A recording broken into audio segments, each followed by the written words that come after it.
नमस्कार प्रिय मित्रों, मैं ज्योतिषकार कमल आप सबका हार्दिक अभिनंदन करता हूं आपके अपने इस प्यारे यूट्यूब चैनल एस्ट्रो कमल में। दोस्तों, आज हम राक्षस राज की पूजा, राक्षस वीर की पूजा की बात करेंगे। राक्षस वीर की पूजा भी अन्य वीरों की तरह ही अच्छी पूजा है और ये भी आपके जीवन में सारी नेगेटिविटी को, नकारात्मकता को, बुराई को, जो कुछ भी जीवन में परेशानी रहती है ना, उस सारी परेशानी को उठा करके कूड़े के ढेर में फेंकने की साधना है।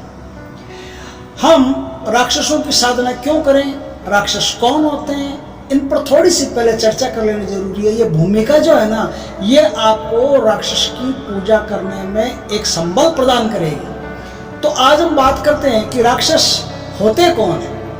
अक्सर क्या है दोस्तों, हम नाम के पीछे पड़े रहते हैं। जब राक्षस का नाम आता है तो दो सींग, लंबी जबान, लंबे लंबे दांत, ऐसे डरावना सा चेहरा दिखाई देता है। हम सोचते हैं कि जो राक्षस है तो ऐसा ही खतरनाक रहा होगा, ऐसा ही खतरनाक कोई होता होगा और ये साधक को मार देता होगा और ये कर देता होगा। ऐसा कुछ भी नहीं है। जिस तरह से देवता एक फैकल्टी है, देवता एक वर्ग है, उसी तरह से राक्षस भी देवताओं का उपदेवता वर्ग है। राक्षस एक बड़ा प्यारा नाम है, इसके दो तीन नाम और है। राक्षस है, दैत्य है, असुर। इन सब की थोड़ी थोड़ी मात्रा अलग अलग है, लेकिन बता देता हूं कि क्या फर्क है। राक्षस जो है, इनको रक्षा के निमित्त ब्रह्मा जी ने इस धरती पर बनाया था। धरती पर नहीं, ब्रह्मांड में बनाया था, कहीं भी रक्षा के निमित्त बनाया था कि समुद्रों की रक्षा करने के लिए। ऐसा पुराणों में अपने लिखा है कि समुद्रों की रक्षा करने के लिए राक्षसों का ब्रह्मा जी ने निर्माण किया था। तो इनका काम होता है रक्षा करना। अब ये डरावने क्यों दिखते हैं? डरावने इसलिए दिखते हैं कि जो रक्षा करने वाला आदमी होता है ना, वो थोड़ा सा डरावना ही दिखता है, मतलब रोबदार दिखता है, और हम रोबदार को डरावना कहते हैं। हमने राक्षसों की कहानियां सुनी, रावण की कहानी सुनी है, हमने हिरण्यकश्यप, हिरण्याक्ष की कहानी सुनी है, ऐसे बहुत से। और समाज में भी कोई आदमी बहुत बुरा होता है तो हम कह देते हैं कि साला राक्षस है, ये तो कमीना। हम उसको तुरंत गाली दे करके राक्षस ही बना देते हैं। पता ही नहीं कि राक्षस कितना अच्छा होता है, कितना बुरा होता है। आपने रावण को देखा, कुंभकर्ण को देखा, मेघनाथ को देखा, आपने हिरण्यकश्यप, हिरण्याक्ष को देखा, आपने बहुत सारे महिषासुर जैसे दानव को देखा। ये सब दानवों की कहानी सुन के हमने ऐसा मान लिया अनकॉन्शियस माइंड में कि राक्षस जो होता है वो बुरा ही होता है। लेकिन एक्चुअल में ऐसा नहीं होता। मैं दो चार राक्षसों के और आपको नाम बताता हूँ, अभी समझ में आ जाएगा बुरे होते हैं कि अच्छे होते हैं। आपने भक्त प्रहलाद का नाम सुना? भक्त प्रहलाद भी हिरण्यकश्यप राक्षस का पुत्र था, वो भी राक्षस ही था। वर्ग से तो राक्षस ही था, जाति से तो राक्षस ही था। तो वो तो खतरनाक नहीं थे। उनको तो लक्ष्मी जी अपनी गोद में बिठाती थी, भगवान विष्णु अपनी गोद में बिठाते थे, इतना प्यार करते थे, बच्चे से भी अधिक प्यार उनसे करते थे। आपने विभीषण जी का नाम सुना? विभीषण जी भी राक्षस थे, रावण के भाई थे, राक्षस थे, लेकिन वो तो ऐसे नहीं दिखते थे बिल्कुल। चलो विभीषण जी का आप मान लो कि विश्रवा जी के पुत्र थे, राक्षस नहीं थे, लेकिन उनके साथ में कई सारे राक्षस, ऐसा वाल्मीकि रामायण में भी है, ऐसा तुलसीकृत रामायण में भी है कि उनके साथ में, विभीषण जी के साथ में कई सारे राक्षस अयोध्या जब राम पधारे थे तो उनके साथ आए थे। तो अयोध्यावासी तो डरे नहीं उन राक्षसों से। इसका मतलब है कि राक्षसों से डरे नहीं ना, तो ये राक्षस वो नहीं है जो सींग, पैर, ऐसा कुछ डरावना भयभीत होने वाला नहीं। इसका मतलब है कि राक्षस कोई ऐसा शब्द है जो किसी विशेष प्रयोजन से निर्मित किया गया है और हम उसको समझने में गलती करते हैं। मैं बताता हूँ, आपने एक छोटी सी बात बताता हूँ। आपने सुना होगा कि असुर शब्द एक होता है, असुर राक्षस को असुर भी बोलते हैं, लेकिन असुर कितना प्यारा शब्द है। अब आपको मैं बताता हूँ कि कितना प्यारा शब्द है। समुद्र मंथन जब हुआ था उस समय असुर शब्द का निर्माण हुआ था। समुद्र मंथन के समय असुर शब्द प्रकट हुआ था। असुर शब्द पहली बार बोलचाल की भाषा में आया था उस समय। किस लिए आया था? कि वारुणी पैदा हुई, सुरा वरुण की पुत्री वारुणी समुद्र से निकली। सुरा मतलब शराब। शराब जब समुद्र से पहले, सबसे पहले निकली, पैदा हुई, तो वो गई राक्षसों के पास। राक्षसों के पास जाके कहा कि आप मेरा वर्ण कीजिए। राक्षसों ने कहा कि नहीं देवी, आप जहाँ से आई हो वहीं पधारो, हम तो आपका वर्ण नहीं कर सकते। बोले क्यों नहीं कर सकते? तो राक्षसों ने कहा कि हमारा काम तो रक्षा करना है, हम तो सागरों की, समुद्रों की रक्षा करते रहते हैं, और रक्षा करने वाला यदि पी के लुढ़क गया, रक्षा करने वाला यदि बाटली मार गया, तो फिर क्या मतलब? ये हमारे काम की नहीं, ये तो उनके काम के जो गद्दे तक्के पर पड़े रहते हैं, कोई काम धंधा कुछ है नहीं, नौकर कमा करके देते हैं, वो पी के अगर टुल भी हो जाए तो कोई तकलीफ नहीं। एक मेहनत कश मजदूर आदमी क्या शराब पिएगा, और क्यों पिए? वो शराब उसके लिए थोड़ी बनी है। उसको तो अभी जीवन में जागरूकता चाहिए, कर्तव्य परायणता चाहिए, कठोरता चाहिए, तो वो शराब के नजदीक नहीं जाएगा। इसलिए देवी हम आपका वर्णन नहीं कर सकते। तो अब वो वहां से क्या है, उनका नाम पड़ गया असुर। जो शराब नहीं पीते हैं वो असुर। अब जो शराब पीते हैं वो कौन है, ये आप जानो, पता कर लेना कौन है। जो शराब नहीं पीते हैं वो असुर। तो नाम कितना प्यारा है, नाम तो ऐसे डरावना है असुर, लेकिन असुर का अर्थ, असुर का मायना बड़ा प्यारा है। हम राक्षसों की साधना क्यों करें, इस पर थोड़ी सी बात करते हैं। इसलिए क्योंकि इस साधना को करने से पहले ये बात करना जरूरी है। हम राक्षसों की साधना इसलिए कि राक्षसों की साधना की मैं बात करता हूँ कि क्या होता है कि देवताओं की जो साधना होती है ना, देवता इतनी जल्दी, इतनी इजली किसी पर राजी नहीं होते। सर खपा लेते हैं लोग, जिंदगी बिता देते हैं लोग, उनकी पूजा करते करते करते करते देवता कभी किसी को कुछ नहीं देते। डाक के वही 3 पात रहते हैं, आदमी जहां से शुरू करता है वहीं पर रहता है, कोई देवता उसकी मदद नहीं करता। और ऐसे एक नहीं करोड़ों किस्से इस धरती पर भरे पड़े कि देवताओं ने कोई मदद नहीं की। लेकिन अब राक्षस की साधना करके तो देखो, राक्षस अपने साधक को अपने बेटे से ज्यादा मायने देता है, बेटे से ज्यादा उसको प्यार करता है। राक्षस अपने साधक के लिए अपनी जान की बाजी लगा सकता है। राक्षस अपने साधक के लिए कुछ भी कर सकता है। राक्षस अपने साधक को रत्ती भर परेशान, रत्ती भर दुखी नहीं देख सकता, वो उसके लिए कुछ भी कर सकता है। इसलिए राक्षस की जो साधना है यह त्वरित साधना है। और अब मैं एक छोटी सी बात और बता देता हूँ कि राक्षस की साधना, आपने यक्षों की साधना देखी होगी, खतरा है। देवताओं की साधना देखी होगी, खतरा है। यहाँ तक कि आप भगवान की साधना करो ना तो उसमें भी परीक्षाएं होती है। मीरा से लेकर के बहुत सारे ऐसे संत पुरुष हुए हैं जिनकी परीक्षा हुई, और परीक्षा में क्या क्या नहीं हुआ उनके साथ, ये तो वही जानते हैं जिन्होंने भक्ति में परीक्षा दी।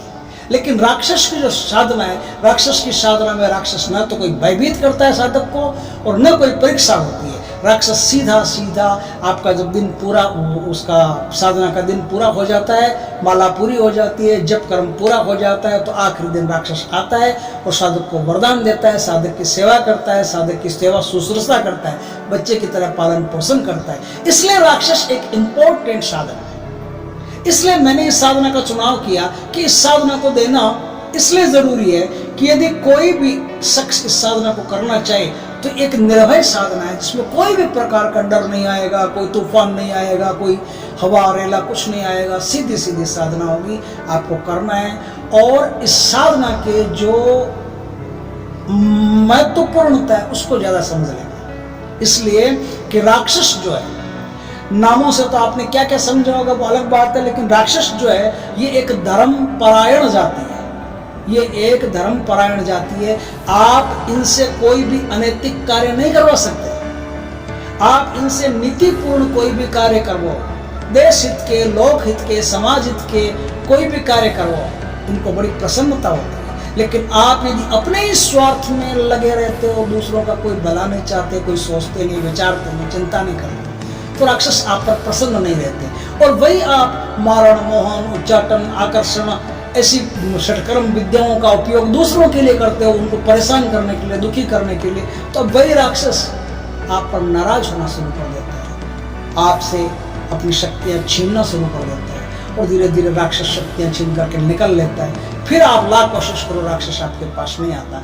आप यदि दुखी हो, परेशान हो, चिंता में हो, किसी भी प्रकार का कोई कष्ट आपके जीवन में शामिल हो गया, तो आप राक्षस की साधना करके अपने जीवन के सारे कष्टों को निकाल सकते हैं। अब सवाल आता है कि राक्षस लोग रहते कहाँ हैं? तो कुछ आजकल शहरों में, गांवों में, नगरों में राक्षसों का निवास कम पड़ गया है। राक्षस जहाँ रहते हैं वो 4-5 जगह अब कुछ बची है। एक तो समुद्र का जो किनारा होता है, समुद्र का कोई भी किनारा हो, वहां राक्षसों का निवास, वहां उनकी साधना बड़ी जल्दी सफल होती है। इसका कारण ये है कि समुद्र के किनारे राक्षसों का निवास होता है। समुद्रों की रक्षा करने के लिए राक्षसों का निर्माण हुआ है, इसलिए राक्षसों की साधना समुद्र के किनारे जल्दी सफल होती है। एक जो निर्जन स्थान होता है, सूना पड़ा स्थान होता है, वहां पर राक्षस रहते हैं। तो सूने पड़े स्थान में यदि आप साधना करते हो तो आपकी साधना जल्दी फलवती होती है। एक जहाँ कोई नदी हो, कोई ऐसा तालाब हो जो सूख गया हो, उसमें पेड़ खाली पेड़ पेड़ बचे हो और पानी नहीं हो, ऐसे स्थान पर भी राक्षसों का निवास होता है। सुनने पड़े स्थान, सुनने पड़े स्थान, ऐसे राक्षसों का निर्माण क्या है। राजपूत काल में क्या होता है, राक्षस साधना को इसलिए किया जाता था कि जो गढ़ किले होते थे उनमें बहुत सारा सोना होता था। सोना छुपाने का एक साधन है जिसे हम बीजक कहते हैं। सोना, बीजक का अर्थ होता है कि कुछ ऐसे सूत्र होते हैं, कुछ ऐसे वो क्या कहते हैं, कुछ ऐसी चीजें होती हैं, यंत्र होते हैं। उन यंत्रों के माध्यम से खजाने छुपाए जाते हैं और उन यंत्रों के माध्यम से वो त्रिकोण हो, अष्टकोण हो, ऐसे ऐसे खजाने बनाए जाते हैं। कोई लोटे पर, कोई किसी चीज पर वो की होती है खजाने की। तो इस प्रकार से जब खजाने छुपाए जाते हैं ना, तो उन खजानों की एक आत्मीय रक्षा के लिए राक्षस का निर्माण किया जाता है। राक्षस की जो साधना है वो की जाती है, राक्षस की साधना करके खजानों की रक्षा की जाती है, इसलिए राक्षसों की साधना होती थी। लेकिन राक्षसों की साधना खाली इसलिए ही नहीं, राक्षसों की साधना समाज के हित के लिए भी की जा सकती है, अपने हित के लिए भी की जा सकती है। अपने और समाज के दोनों का हित ध्यान में रख करके इस साधना को किया जा सकता है और इस साधना को करने में कोई भी प्रकार का खतरा नहीं है, क्योंकि राक्षस का अर्थ होता है रक्ष। रक्ष का मतलब होता है रक्षा करने वाला। जो रक्षा करने वाला है वो राक्षस है, और राक्षस से ज्यादा बढ़िया रक्षा देवता भी नहीं करते। अपने साधक की रक्षा देवता भी राक्षस से बढ़िया नहीं करते। कई बार मेरे पास फोन आते हैं, बोलते हैं हम तो फलाने देवता की पूजा करते हैं, उनको इतने सालों से मनाते हैं, हमारे ऊपर टोना कर दिया, टोटका कर दिया, ये चल कैसे गया, ये हो कैसे गया, हो गया। अब देवता अपनी ऊर्जा को समेट ले गया। आपके पास गंदी ऊर्जा, तो देवता ने अपनी ऊर्जा को समेट लिया, काम खत्म। अब नहीं काम खत्म। लेकिन राक्षस ऐसा नहीं है। कोई टोना, टोटका, फेट, फटकार, भूत, प्रेत, जिन्नात, कोई तांत्रिक क्रिया कुछ भी आप पर हुई हो, राक्षस पहले आएगा और तुरंत उसको मिटा देगा। इस प्रकार से राक्षस मनुष्य के लिए इतना ज्यादा करामाती चीज है और इतनी प्यारी चीज है। आपने जो सुना होगा, एक पक्ष सुना होगा, दूसरा पक्ष ये है, रावण का भी दूसरा पक्ष है, हर दानव का, हर राक्षस का दूसरा पक्ष है। उस दूसरे पक्ष को हमने हमेशा नजरअंदाज किया है, और ये दूसरा पक्ष यही है कि मानव की जिस प्रकार से उन्होंने नृशंस हत्याएं किए, उसी प्रकार से मानव का अच्छी तरह से पालन पोषण भी राक्षसों ने किया। इस प्रकार से ये साधना एक बेहतरीन साधना है। अब आगे चलते हैं, साधना में प्रवेश करते हैं कि ये साधना होती कैसे। तो दोस्तों, ये साधना होती है निर्जन वन में, जहाँ कहीं एकदम नितांत शून्यता हो, निर्जन हो, ऐसे स्थान पर राक्षस की साधना होती है। राक्षस की साधना कैसे होगी? ऐसे स्थान पर क्या करना है, एक चीज आपको ढूंढनी है। क्या चीज ढूंढनी है? बरगद का पेड़ ढूंढना है। यदि आपको बरगद का पेड़ कहीं भी किसी भी सुने नितांत निर्जन स्थान पर मिल जाता है, तो आप समझ लीजिए कि आपके साधना करने का ये उचित स्थान आपको मिल गया है। अब वहां पर क्या करना है? वहां पर आपको एक झोंपड़ी बना के रह जाना है। मतलब या तो वहां कोई आसपास कोई रूम हो तो वो ले लो किराए पर, या कैसे भी लेते हो आपकी टेंशन है, वो रूम ले सकते हो, या फिर वहाँ झोंपड़ी बना करके आप रह सकते हो। बात यह है कि आपकी जो साधना है ना, एक दो दिन की नहीं है, क्योंकि देखो कुछ साधना ऐसी होती है जो बहुत बलवती होती है, बहुत ताकतवर होती है, तो उनको करने के लिए टाइम भी बेहतर चाहिए। तो ऐसे इस साधना को करने के लिए आपको समय भी बहुत चाहिए। 60 दिन की साधना है। ये पूर्णमासी से शुरू होती है और पूर्णमासी, फिर पूर्णमासी, 3 पूर्णमासियां इसमें आ जाती है ना। 3 पूर्णमासियां आ जाती है तो 60 दिन की ये साधना होती है। इसलिए 60 दिन तक ना तो आपको समाज में कहीं जाना है, न किसी से बात करनी है। आपको बिल्कुल एकांत में रह करके एकदम निर्भीक भाव से, निर्विचार भाव से इस साधना को आपको संपन्न करना है। आप इस साधना को तबीयत से संपन्न कर सकते हो, ये थोड़ा सा हौसला है। तो राक्षस जिन्नों की तरह डरावना नहीं होता, राक्षस एक अच्छा होता है। उसकी साधना आप करके राक्षस वीर है ये, राक्षस वीर की साधना करके आप अपने जीवन में सफल प्राप्त कर सकते हो। तो कैसे करोगे? बरगद का पेड़ आपको मिल गया। बरगद का पेड़ मिलने के बाद में क्या होगा, वहां पर साफ सफाई कर लीजिए आप अच्छी तरह से साफ सफाई करने के बाद में वहां पर क्या है, आप थोड़ा सा गोबर से लीप लीजिए उस स्थान को। मतलब किस स्थान को? जिस स्थान पर आप राक्षस की स्थापना करोगे। इसमें 2 राक्षसों की स्थापना होगी, ये बात को ख्याल रखना। इसलिए थोड़े थोड़े डिस्टेंस पर आप 2 राक्षसों की स्थापना के लिए 2 मंडल बनाइए। मतलब गोबर से 2 प्रकार के 2 स्थानों को आप लीप लीजिए। दो स्थानों को गोबर से लीप लेने के बाद में क्या होगा, आपको कहीं से कोई पत्थर लेके आने पड़ेंगे जिन पत्थरों पर किसी ने पैर नहीं रखा हो। ऐसे कोई चट्टान के, पहाड़ के कोई छोटे छोटे पत्थर ले आओ, कोई जरूरी नहीं है एक मूर्ति टाइप का कोई पत्थर ले आओ, और पत्थर ला करके उन पत्थरों को राक्षस की कल्पना करके आप वहां स्थापित कर दो। राक्षस की कल्पना करके वहां स्थापित कर दो, और एक को राक्षस राज की कल्पना करके, मतलब ये राज क्या होता है पहले ये सुन लो। मतलब ये है कि जब भी आप किसी राक्षस की साधना करोगे ना, तो क्या है उस साधना के अंदर साधना का जो मालिक होता है, जैसे यक्ष है तो यक्षों का जो मालिक होता है वो कुबेर होता है। जैसे देवता, आप किसी देवता की साधना कर रहे हो तो देवताओं का मालिक इंद्र होता है। आप अप्सराओं की साधना कर रहे हो तो इंद्र की साधना पहले करनी पड़ेगी, साधना के इंद्र की पूजा पहले करनी पड़ेगी। आप कहीं से भी किसी भी देश, किसी भी स्टेट के इंसान को उठा करके लाने की बात करते हो तो उस स्टेट के राजा को, उस स्टेट के जो प्रधानमंत्री, राज्यपाल, मुख्यमंत्री जो कोई भी होते हैं, उस स्टेट के जो होते हैं राष्ट्रपति, प्रेसिडेंट वगैरह, उनसे पहले पूछना पड़ता है, अनुमति लेनी पड़ती है, तब आप वहां से ला सकते हो।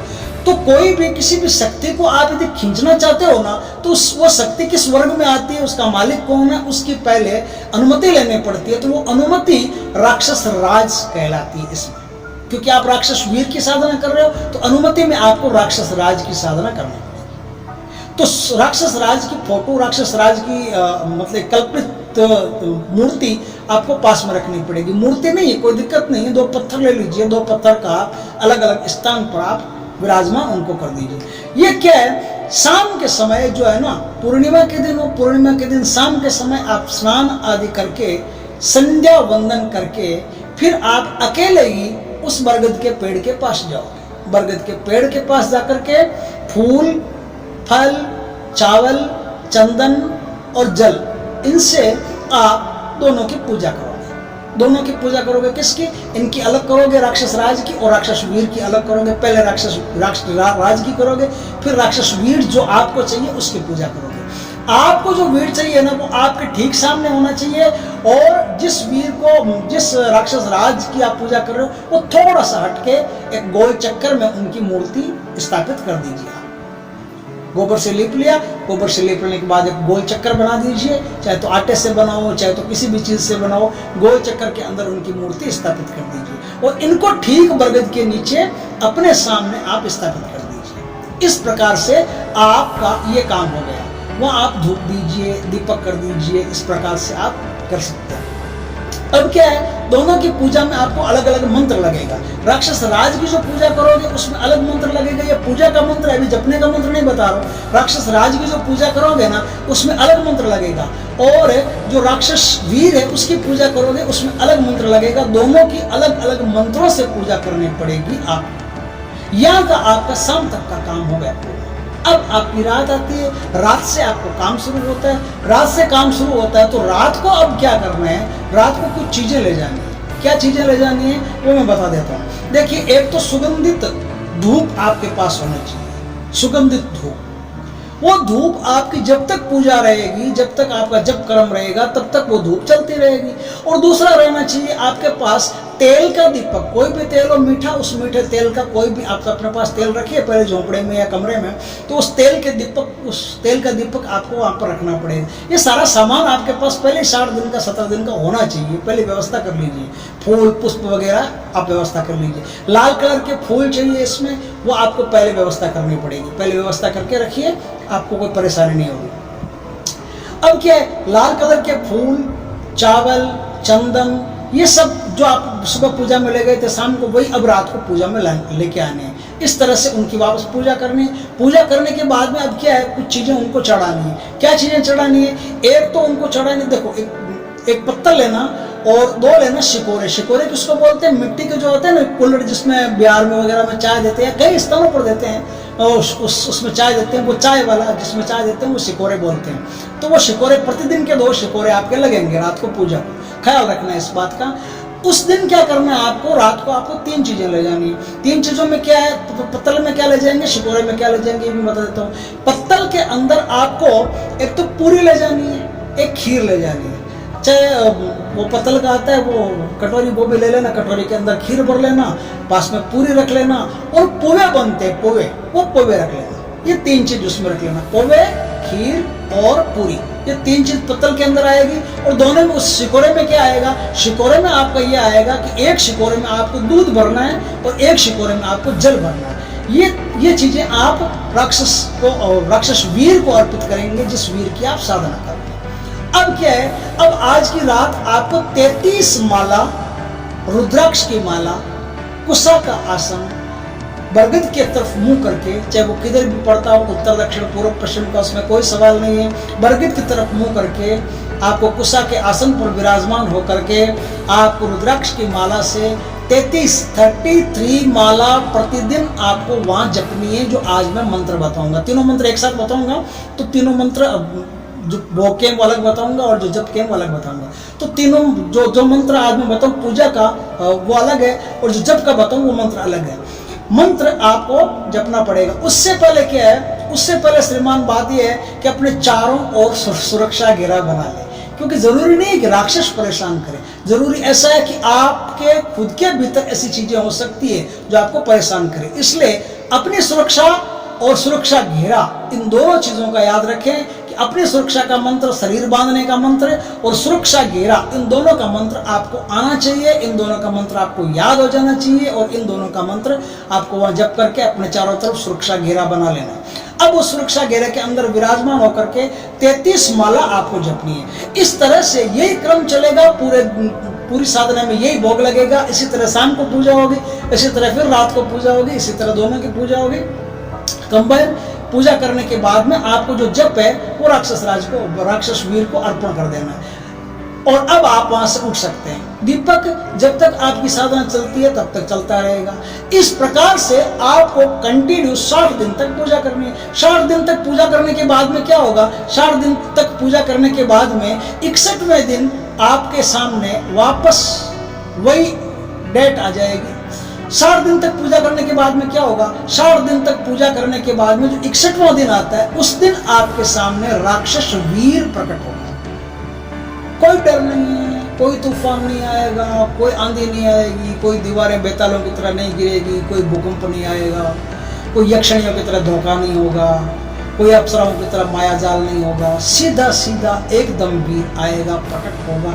उस समय आपका हौसला होना चाहिए, क्योंकि वीर की, राक्षस वीर की जो वेशभूषा है ना, उससे देख करके आप भयभीत हो सकते हो।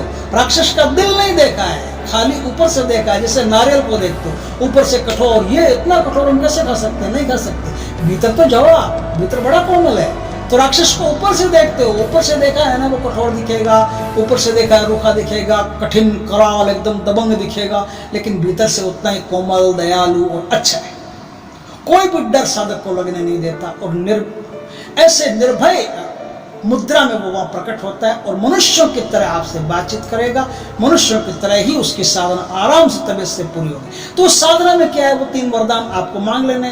कौन कौन से 3 वरदान मांग लेने कि हे राक्षस राज। अच्छा, वरदान से पहले एक बात मैं और भूल गया कहना, आपको मैं याद दिला देता हूँ। उस दिन 61वें दिन है ना, आपको लाल फूलों की एक माला बना करके तैयार रखनी पड़ेगी। लाल फूलों की माला बना करके तैयार रखोगे ना, तो क्या होगा कि जिस समय राक्षस आपके सामने वीर प्रकट होगा ना, तो उस समय आप वो माला, जिस समय वो एकदम राजी हो जाए, खुश आपको दिखे क्या है, एकदम खुश है, तब उनसे निवेदन कीजिए कि हम आपको वर्ण करना चाहते हैं, हम आपको अपने जीवन में प्रवेश कराना चाहते हैं, इसलिए ये माला आप हमारे हाथ से स्वीकार कीजिए। तो सर झुका देगा, आप माला पहना दो, इधर वो सर झुकाया, इधर आपने माला पहनाई, इधर आप दोनों का रिश्ता जुड़ गया। अब आप उनसे 3 वरदान मांग सकते हैं कि आपकी आज्ञा हो तो हम आपसे 3 वरदान मांगे, तो वो कहेंगे कि आराम से मांगो, तो आप 3 वरदान मांग लेना कि एक तो मैं जब भी बुलाऊं आप पधारेंगे, दूसरा आप हमेशा मेरे साथ रहेंगे, और तीसरा मेरे और मेरे परिवार की और जिनकी मैं कहूं उनकी सुरक्षा आप हमेशा करेंगे। ये 3 वरदान आप उनसे मांगे। 3 वरदान मांग लेने के बाद में राक्षस अपने स्थान पर, आप अपने स्थान पर। उस समय क्या होगा कि राक्षस आपको कोई ऐसी चीज देगा, अंगूठी दो, कुछ भी दो, कोई भी ऐसी चीज देगा, अपना बाल दो, चोटी दो, कुछ भी दो, ऐसी कुछ चीज होती है उसके पास, वो चीज निकाल करके आपको देगा। वो चीज आपको संभाल के रखनी है। जैसे ही उस चीज को हाथ में लेकर के और आप मंत्र को 7 बार, 3 बार, 5 बार, जितनी बार भी होता है वो बताता है कि आप 5 बार पढ़ लेना या 7 बार बोल देना ऐसा, वही बताएगा आपको, मेरे कहने से नहीं होगा। वो 5 को कहे तो 5, 7 को कहे तो 7, 10 को कहे तो 10, 3 को कहे तो 3, जितनी बार वो कहे उतनी बार वो मंत्र को पढ़ना पड़ेगा और राक्षस वीर आपके सामने प्रकट हो जाएगा। फिर राक्षस वीर से आप कोई भी काम ले सकते हैं, कोई भी काम उनको दे सकते हैं, जो कोई काम दो आप। उस समय एक बात का आपको ख्याल रखना है कि राक्षस वीर जब काम पर जाए ना, तो उस समय धूप घर में जलती हुई होनी जरूरी है, क्योंकि जहां से आप राक्षस वीर को रवाना करते हो वहां धूप का जलना जरूरी है। और धूप तब तक जब तक राक्षस वीर वापस नहीं आ जाते, काम करके कार्य को संपन्न करके वापस नहीं आ जाते। आपने उनको चाहे कोई भी काम दिया हो, वो काम को संपन्न करके जब तक वापस नहीं आ जाते, तब तक आपको धूप जलाए हुए रखनी है। और तब तक आपको धूप जलाए हुई इसलिए रखनी है कि आपकी जो धूप है ना, ये 2 काम करेगी। एक तो ये काम करेगी कि जो राक्षस वीर यहाँ से गए हैं ना, उनको शक्ति, उनको पावर आपकी धूप देती रहेगी। ये जो धूप है, ये धूप उनको पावर देती रहेगी। कैसे पावर देती रहेगी कि एक प्रधानमंत्री ऊपर से किसी आदमी, किसी ऑफिसर को अपॉइंट करके भेजता है, तो प्रधानमंत्री की ताकत उसके साथ रहती है। तो जैसे प्रधानमंत्री का फोन आता है, उससे हाँ ऐसा लगता है कि प्रधानमंत्री मेरे साथ है। लेकिन एक वो ऐसे आ जाए, अपनी मर्जी से आ जाए, तो काम करे नहीं करे कोई जरूरी नहीं है, ट्रांसफर हो गया सीधा सीधा, बस गवर्नमेंट ने कर दिया, काम खत्म। अपॉइंट नहीं किया गया है, सिर्फ ट्रांसफर हुआ है। तो आप अगर अपॉइंट करके भेजते हैं, तो ये जो धूप है ना, ये उनको याद दिलाती रहेगी कि मुझे इस काम के लिए भेजा है, तो इस काम के लिए याद आते हैं उनके अंदर शक्ति का ग्रोथ हो जाएगा। एक बात हुई। दूसरी बात ये हुई कि आपकी जो धूप है ना, ये राक्षस राज के वापस आने का, काम करके वापस आने का मार्ग प्रशस्त करेगी, इसलिए धूप का जलते रहना अनिवार्य होता है। अब क्या है, यहां तक बातें हो गई। राक्षस राज को कोई भी प्रकार का अनैतिक काम अगर आप देते हैं, 2 बातें। पहली बात तो आप खाली अपने ही मतलब का काम देते हैं, तो राक्षस राज आपसे ज्यादा प्रसन्न नहीं होंगे। बस ठीक है, वो समझेंगे कि मेरी सिद्धि की है भाई, काम तो करना ही पड़ेगा, काम कर देंगे, लेकिन आपसे ज्यादा घुलेंगे मिलेंगे नहीं, उनकी आत्मा आपकी तरफ ज्यादा झुकाव नहीं करेगी। लेकिन आप यदि उनसे अनैतिक कार्य करवाना चाहते हैं, उन्हें अगर गलत कार्यों में मारण, मोहन, उच्चाटन, आकर्षण, वशीकरण, ऐसे ऐसी खतरनाक बातें करते हैं, इस लड़की को वश में कर लूँ, उसको मार दूँ, उसको तबाह कर दूँ, उसका धंधा उजाड़ दूँ, तो भाई अब राक्षस सेना जैसे जैसे आपके 3, 4, 5 काम वो कर देते हैं, करते ही सारी शक्ति आपकी खींच लेंगे। और शक्ति खींची इधर उधर, फिर राक्षस मरी, फिर आपके बस में नहीं है। फिर आपको जो सामान दिया है ना, वो सामान गायब हो जाएगा। फिर आप लाख कोशिश कर लो, राक्षस वीर को वापस नहीं बुला सकते। लेकिन जाते जाते राक्षस वीर एक ऐसी फटकार मार के जाएगा कि ब्रह्मांड में उसको कोई ठीक नहीं कर सकता। कोई भी देवी देवता कितना ही जोर लगा ले, राक्षस की मारी हुई फटकार को कोई ठीक नहीं कर सकता।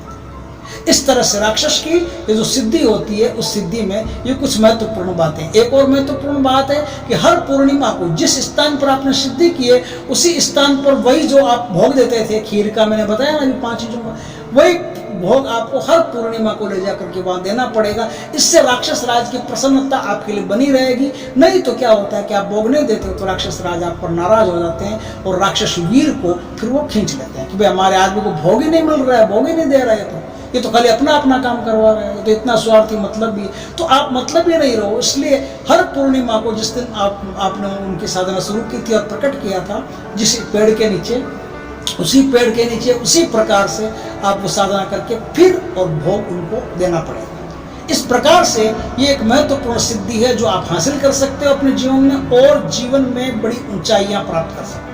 जीवन में इस सिद्धि को प्राप्त होने के बाद में क्या होता है, कोई भी कंपटीशन में आपके सामने नहीं रहेगा। आप जिस क्षेत्र में हो उस क्षेत्र में एक टॉप पर पहुंच जाओगे, 1 नंबर पर पहुंच जाओगे। आपके कुंडली में अगर कितने भी दुखी दरिद्री योग हो, लेकिन आपके जीवन में राजयोग पैदा हो जाएंगे। राजकीय लोग आपसे प्रसन्न रहना शुरू कर देंगे। आप खुद राजकीय व्यक्ति बन जाओगे, शासन में आपकी भागीदारी हो जाएगी। बहुत सारे ऐसे काम हैं जो ये सिद्धि कर सकती है, ये साधना कर सकती है। ये एक बहुत ही उच्च कोटि की साधना है और उच्च कोटि के संतों से ही यह साधना प्राप्त होती है। इस साधना को आप चाहो तो निर्विचार, निर्विकल्प, निर्भय भाव से करके अपने जीवन को उन्नत, सुदृढ़ और कामयाब और समृद्ध बना सकते हैं। अब बचे क्या, मंत्र बचे। मैं तीनों मंत्र आपको बता देता हूँ, वो तीनों मंत्र आप कर लें नोट। पहला मंत्र है राक्षस राजा की पूजा का मंत्र है। जो राक्षसों का राजा होता है उनकी पूजा जो आप करेंगे वो इस मंत्र से करेंगे। किस मंत्र से करेंगे? मंत्र ओम नमो राक्षस राजाय पूजनम द्वदम अर्पणम अस्तु स्वाहा। ओम नमो राक्षस राजाय पूजनम दुदम अर्पणम अस्तु स्वाहा। इस मंत्र से आप राक्षस राजा की पूजा करेंगे, लेकिन राक्षस वीर की पूजा जो करेंगे वो इस दूसरे नंबर के मंत्र से करेंगे। वो मंत्र यह है, ओम नमो वीर राक्षस मम पूजा ग्रहणम ग्रहणम स्वाहा। ये मंत्र आपको रात को जो पूजा करेंगे ना उसमें भी काम में लेना है, समझे ना बात को। रात को जो पूजा करेंगे उसमें भी यही मंत्र काम आएगा, और शाम को जो पूजा करेंगे उसमें भी यही मंत्र काम आएगा। पूजा करते समय आपको यही मंत्र काम में लेना है। और अब जो मंत्र बचा आपका जाप करने का, जो रुद्राक्ष की माला से आप जाप करेंगे, वो मंत्र ये, ओम नमो वीर राक्षस मम संगिनो भय ममो परि प्रसीद स्वाहा। ओम नमो वीर राक्षस मम संगिनो भय ममो परि प्रसीद स्वाहा। ओम नमो वीर राक्षस मम संगिनो भय ममो परि प्रसीद स्वाहा। इस प्रकार से इन तीनों मंत्रों का आप जाप करके साधना को सफल कर सकते हैं। अच्छा, वीडियो अच्छा लगे तो लाइक कर सकते हैं, कमेंट कीजिए, लाइक कीजिए, शेयर कीजिए, और पहली बार चैनल पर आए तो सब्सक्राइब कीजिए। पास में जो बेल आइकन का बटन है वो दबा दीजिए, ताकि हमारे ज्ञानवर्धक जानकारीपूर्ण वीडियो सबसे पहले आपके पास आ सके। जय श्री कृष्ण दोस्तों।